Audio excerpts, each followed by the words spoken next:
One of the great things about Aqua Rain is that their filters are reusable.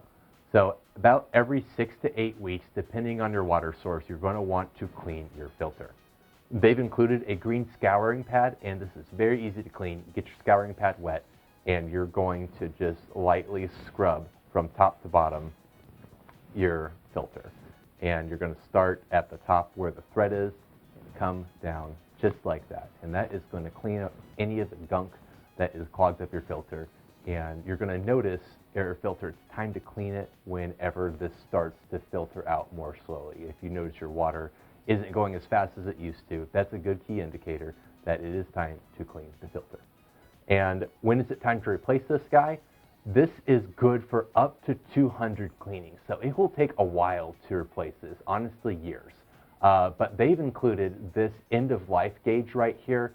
And to test this, you just put this on the filter. And if it is not fitting over the cremic element, it is not time to replace it. This filter is still great. It's still doing its job. But when you can fit the end-of-life gauge over this, that means it is time to replace this and it is used up. So super simple.